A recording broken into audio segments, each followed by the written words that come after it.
Bonjour à tous, je suis Estelle Recht, je suis donc rédactrice sur le blog, mrsisrecht.com et aujourd'hui je vous propose, un petit bilan sur un article qui fait, le résumé des stratégies que l'on peut mettre en place dans notre classe, pour développer 5 activités langagières. Après une courte introduction, je vous présenterai donc des stratégies aujourd'hui pour travailler la compréhension orale, la compréhension écrite, l'expression orale, l'expression écrite et l'interaction orale. Et nous finirons en conclusion pour savoir où trouver, tous les exemples mentionnés dans la vidéo.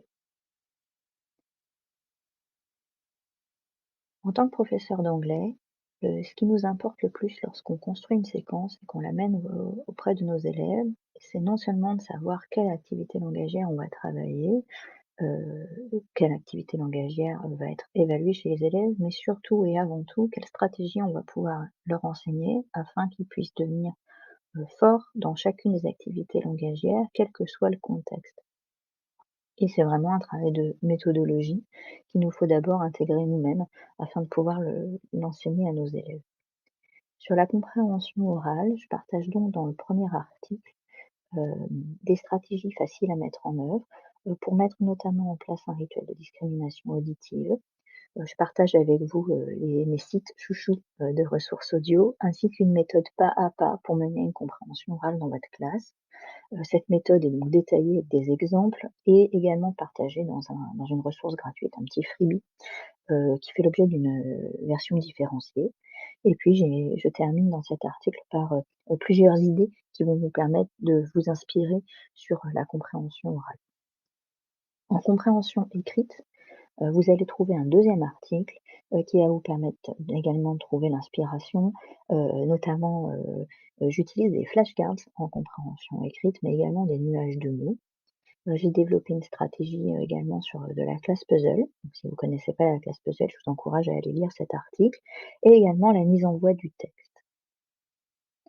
Pour l'expression orale, dans un troisième article cette fois, je vous propose de trouver des stratégies pour débloquer les élèves à l'oral, leur donner un support, qu'ils vont pouvoir utiliser en exposé, leur faire utiliser des roues défis, et mettre en place un système de récompense ainsi que, un rituel de répétition, pour permettre aux élèves les plus timides, de participer, de progresser en expression orale.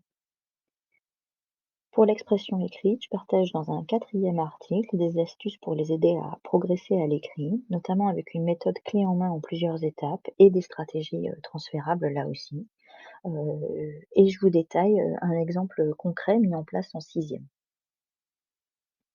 Pour l'interaction orale, je partage dans un cinquième article, l'utilisation du jeu, et également de la classe puzzle.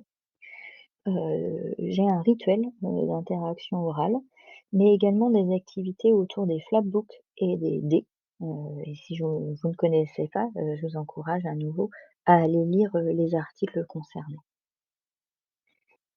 Si, les idées de cette vidéo vous ont plu, vous pourrez les retrouver toutes détaillées sur mon blog, www.mrsisrecht.com. Vous pourrez également me retrouver sur tous les réseaux, Instagram, YouTube, Pinterest et Facebook, juste en cherchant Mrs Recht. Je vous remercie beaucoup de m'avoir écoutée aujourd'hui et si, ces ressources vous plaisent, vous pouvez également vous inscrire à notre newsletter.